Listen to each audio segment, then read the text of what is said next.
Bonjour et bienvenue dans cette nouvelle vidéo où j'avais envie aujourd'hui de vous parler de comment augmenter l'amour de soi.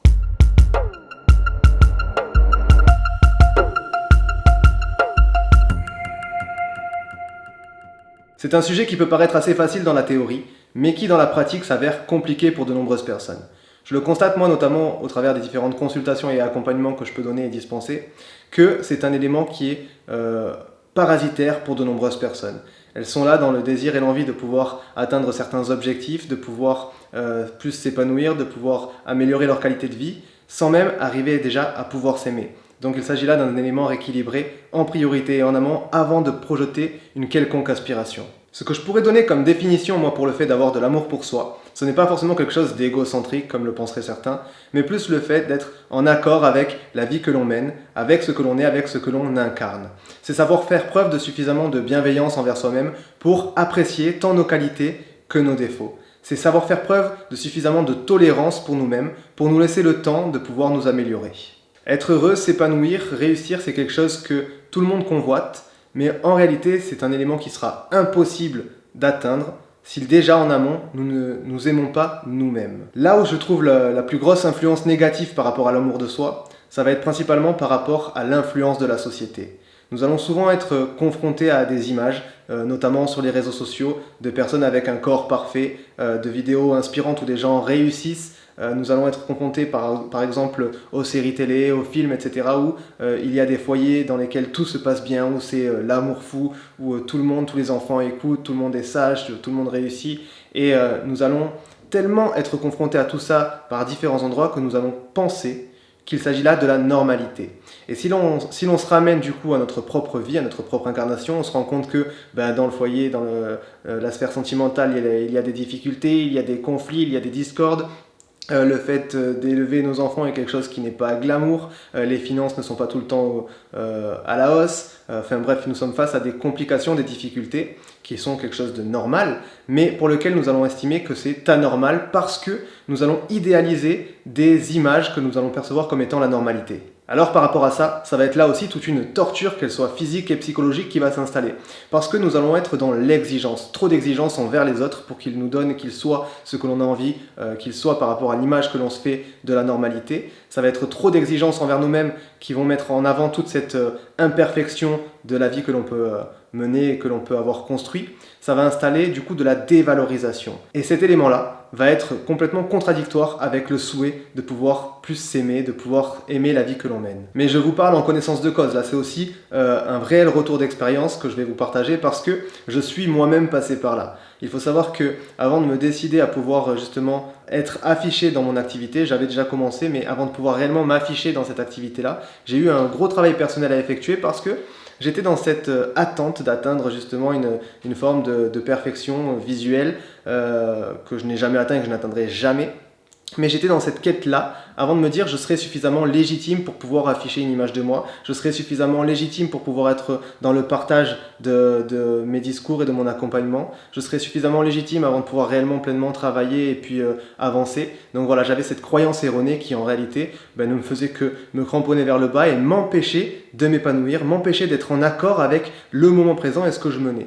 Et ça c'était complètement illusoire de ma part que de penser, de croire que je pourrais réellement mettre en place une amélioration à partir uniquement d'un certain statut, d'une certaine adaptation que j'aurais dû effectuer en amont. Donc la stratégie était complètement mauvaise, tant en termes de productivité, mais surtout en termes d'épanouissement. Je consommais trop d'énergie à essayer d'atteindre tout ça, sans ne pouvoir jamais y arriver. Et puis je ne sais pas si j'arriverai un jour à pouvoir être et atteindre cette idée que je m'étais faite à l'époque. Mais à aujourd'hui, je m'en contrefiche parce que le fait d'avoir pu travailler et augmenter l'estime de moi-même me permet en réalité d'être en accord avec ce que j'incarne. J'ai toujours cette quête d'évolution, d'amélioration. Elle est permanente et je l'apprécie beaucoup parce qu'elle me donne beaucoup de perspectives d'avenir. Mais ce n'est pas pour moi l'élément qui me permettra d'obtenir quelque chose. Non, j'ai déjà tout maintenant. Le reste, c'est toujours un travail quotidien. Donc ne soyez pas dans cette quête de conformité, de normalité, etc. Vous êtes déjà aussi parfait que possible avec toutes vos imperfections et vous êtes dans la normalité. Tout le monde fonctionne comme ça, tout le monde est pareil et le reste n'est qu'une image illusoire. Il s'agit là réellement du premier point à conscientiser avant de pouvoir entamer ce processus de développement et d'augmentation d'amour de soi. Dès qu'on a conscientisé ça, alors on peut entamer un réel projet. À savoir, le premier point que je vais vous conseiller, c'est d'apprendre à vous respecter. Vous respecter, ça va nécessiter quoi? Dans un premier temps, de prendre soin de vous. De comprendre que vous allez devoir prendre soin de votre corps, soin de votre santé, soin de votre état de bien-être, de votre épanouissement. C'est un élément très important qui permettra naturellement, sans avoir à le chercher, naturellement ça va augmenter plus d'amour pour vous-même, plus d'amour pour la vie que vous menez, plus de tolérance, de patience dans la vie que vous menez. Et c'est un élément très important à prendre en considération dans un premier temps. Prenez soin de vous, apprenez à vous respecter. Dans cette démarche de se respecter un peu plus, il va être nécessaire d'apprendre aussi à s'écouter. Ne cherchez pas, comme je vous disais, dans cet esprit de conformité, à essayer de calquer d'autres choses. Soyez à l'écoute de vous-même. Quels sont, pour vous, vos propres désirs, vos propres besoins? Qu'est-ce que votre âme, votre corps et votre esprit vont vous demander en l'instant T? Ne cherchez pas à vous dire que parce que telle personne va on va dire s'épanouir dans tel élément, tel domaine, etc., que vous aussi, ça sera forcément pareil. Écoutez-vous, vous, dans un premier temps. Ne cherchez pas les images, n'écoutez pas l'extérieur, éteignez les bruits de l'extérieur et reconnectez-vous au bruit intérieur. Faites preuve de bienveillance envers vous-même. Soyez réellement dans cette adaptation de vos propres besoins et non pas d'une image qui arrive de l'extérieur. Mais je vais vous rassurer, lorsque je tiens ce discours-là, dans un premier temps, beaucoup de personnes vont me dire « Oui, mais là, c'est pas possible. Moi, je me déteste tel que je suis. Mon corps, ça ne va pas. Ma situation familiale, ça ne va pas. Mon job, ça ne va pas. J'en passe. » Je vous rassure, vous n'aurez pas à changer quoi que ce soit dans un premier temps. Le gros du travail se fait dans la situation que vous avez actuellement, dans la configuration de votre vie actuelle. N'allez pas chercher le changement avant de pouvoir vous dire d'abord je dois changer tout ça pour pouvoir m'aimer plus. Non, vous avez déjà tout là maintenant. Ce n'est pas quelque chose que vous devez faire venir à vous, c'est quelque chose qui doit surgir de vous-même. Donc la configuration totale de votre vie, ce que vous incarnez avec votre physique, avec votre situation est déjà adapté pour développer l'amour que vous avez pour vous-même. Et si je vous dis ça, c'est parce que là aussi, moi, j'ai longtemps cultivé aussi cette croyance-là, cette perception-là, de me dire que ma vie sera un peu meilleure quand justement mon statut aura changé. Naturellement, là, j'arriverai à plus m'aimer. Lorsque j'atteindrai tels objectifs, là, ce sera mieux. C'était une croyance qui était complètement erronée et j'aurais tout le temps couru après cette quête de me dire plus tard, j'arriverai à plus m'aimer, plus tard, je pourrai. Non. Et là, je vous parle réellement en connaissance de cause. Malgré que la situation ne soit pas celle que l'on aspire dans un premier temps, nous avons tout du moins tous les éléments intérieurs pour pouvoir augmenter l'amour de nous-mêmes. Et lorsque je vous disais tout à l'heure d'éteindre aussi les bruits extérieurs, c'est aussi de ne pas permettre aux autres de venir vous polluer. Il est vrai que lorsque l'on écoute les autres, nous allons avoir tendance à donner foi à leur version, à leur jugement. N'écoutez pas tout ça, essayez de vous détacher complètement. Si d'autres personnes sont dans leur bataille, dans leurs difficultés, ne rentrez pas là-dedans. Laissez les bruits de coursive, laissez-les parler, ça leur appartient, ça fait partie de leur cheminement personnel, ce sera à eux d'effectuer leur travail, mais n'essayez pas d'être à l'écoute de tout ça, soyez juste à l'écoute de ce qu'il se passe en vous. Limitez la pollution extérieure. Elle est très nocive. Et je vous parle vraiment en connaissance de cause parce que à différentes reprises, en réalité, j'ai pu être confronté à des personnes qui étaient dans cette quête de l'idéal et qui étaient en train de glorifier quelque chose qui était complètement illusoire. Et ça venait aussi m'impacter indirectement, mais où je me disais, mais c'est vrai quand même que c'est pas mal, c'est vrai que je devrais atteindre ça, c'est vrai que ça ne convient pas, c'est vrai que ça n'est pas bien. J'écoutais en fait le jugement de l'autre qui soit envers la glorification de quelque chose d'autre, ou même envers des jugements sur moi-même que je devais soi-disant améliorer. C'était complètement erroné, et donc j'ai décidé à un moment donné de me couper de cette nocivité, de cette pollution extérieure, et je vous rassure, c'est faisable, c'est juste une prise de décision.